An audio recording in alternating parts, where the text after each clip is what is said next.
Hi Year 6, hope you're all okay. Alright, chapter 4 of our story today. Just a quick recap on what we found out yesterday. So, we know that Olive and Cliff have been evacuated. They got on the bus to Paddington Station and then they got on a train and they're going staying at a place called Budmouth Point, which is in Devon, and they're going to stay with Queenie, who is Gloria's sister, the next door neighbour.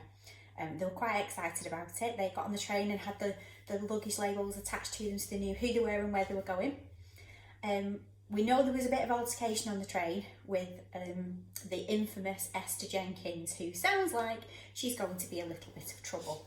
They got on the train and her and a friend stole Cliff's Beano comic that he was reading, and Olive went to retrieve it from them and they both got in trouble. Esther and her friend got in trouble from the teacher that was on the train because her friend had sat in the wrong place on the train.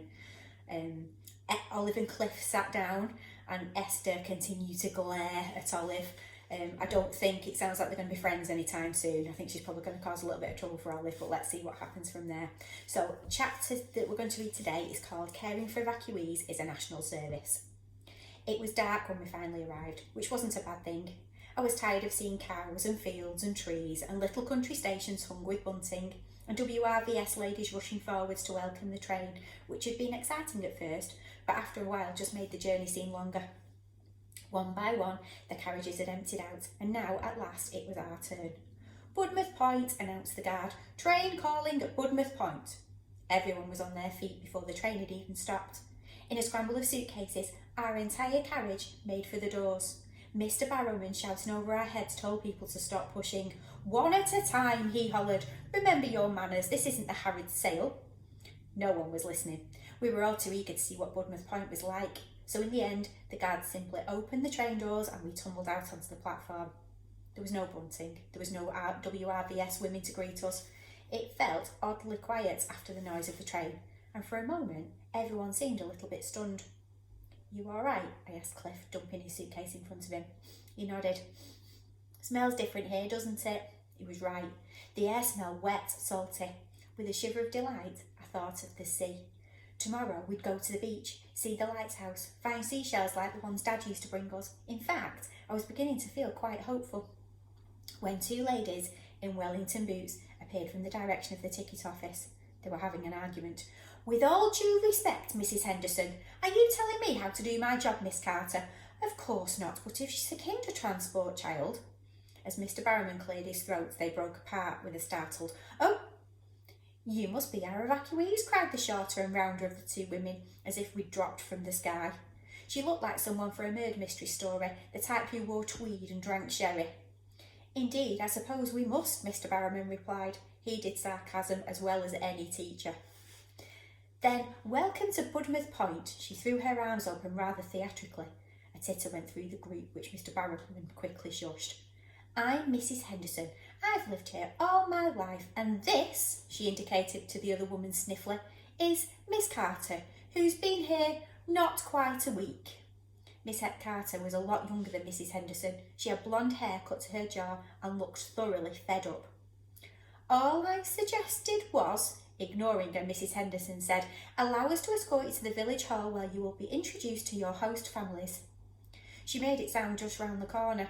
In reality, it was a good half-hour's walk down a dark country road with only her and Miss Carter's torches to guide us. Away from the shelter of the station, I felt the full force of the wind, so strong you had to lean into it as you walked. One of the older boys started telling a ghost story called The Hairy Hands, and I could feel Cliff next to me hanging on his every word. Worried he'd have bad dreams, I tried to walk faster so that we'd be out of earshot, but up ahead was Esther Jenkins, a different type of nightmare, and I thought it best to keep out of her way. By the time we'd reached the village, I'd got blisters on my palms from my suitcase handle.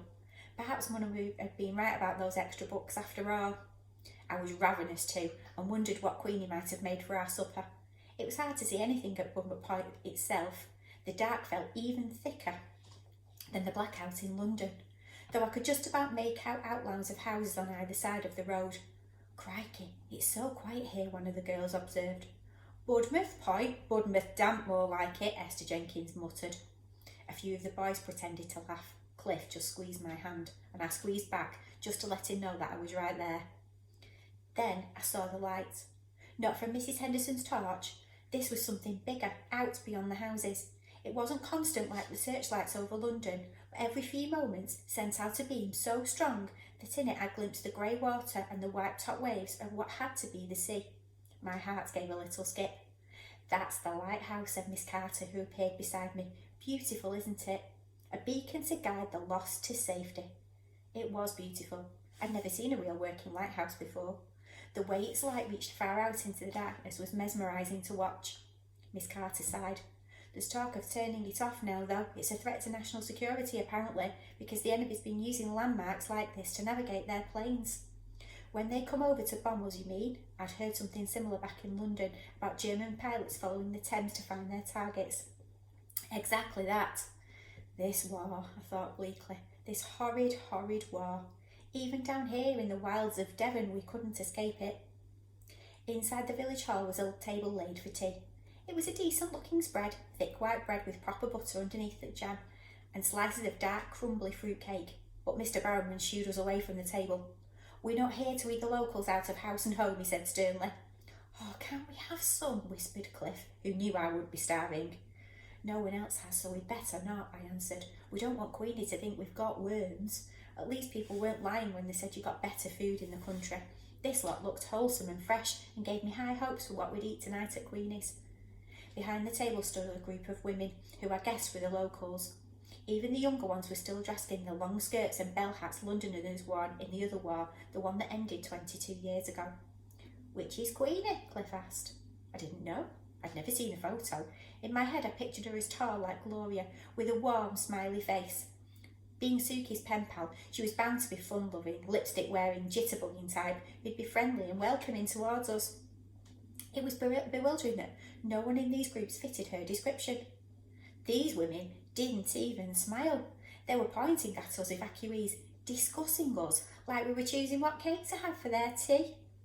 "I'm looking for help with my milking, with my jerseys," said a woman with large front teeth. "Someone who's not shy of getting up at dawn." The older kids seemed to think that this was a right lark, especially the boys, most of whom had never been near a live cow before, and within moments they were falling over themselves to volunteer. "Don't take all the best ones, Poll," another woman complained, which started them off bickering about who was going to get the strongest boys. It wasn't exactly fun hovering like a spare part while everyone else got picked. There was no sign of anyone who might be Queenie either. I grew anxious again, wondering how much longer we'd have to wait. Cliff leaned his head sleepily on my shoulder.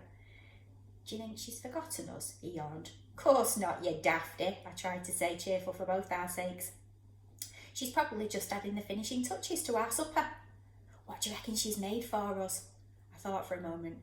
"Steak pie, probably, with bread and butter pudding for afters. And custard." A whole jug full, which made Cliff's stomach rumble so loudly that I actually heard it. Yet, as the hall began to empty and Queenie still didn't appear, I wondered if there'd been some sort of mix-up, or perhaps she'd changed her mind about having us, being too upset about Suki's disappearance, and we'd be put on the next London train home. I wish someone would tell us what was going on. What unsettled me more was the sound of the crying coming from the back of the hall, though I couldn't see who was making it. Mrs. Henderson, Miss Carter, and one of the local women blocked the view. "You mustn't think like that," Mrs. Henderson was saying. "None of this is your fault. If anyone's to blame, it's Hitler," Miss Carter added. "Every time I get settled, I have to move again." The voice was a girl's, wobbly with tears. "I liked it at the Jenkins house. It was all right, you know." "Once the bombing stops, you can go back to the Jenkinses again, can't you?" said Mrs. Henderson. "But even that's not my real home, is it?"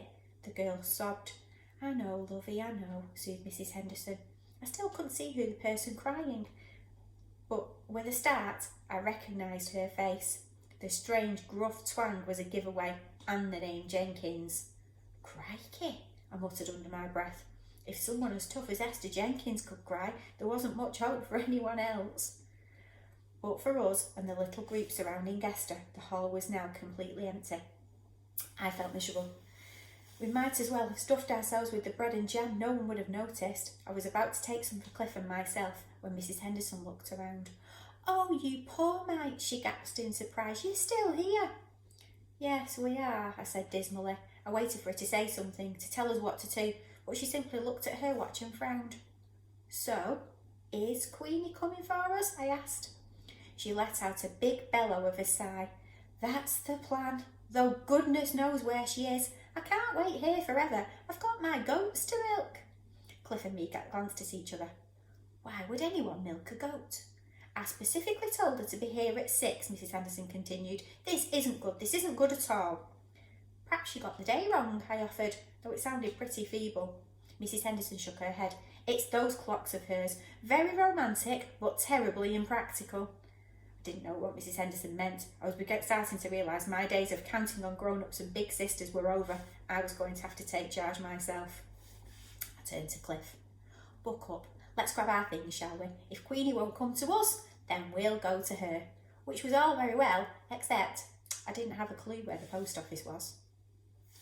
Okay, I'll record another chapter and I will post it again on Monday. Okay, see you soon. Bye.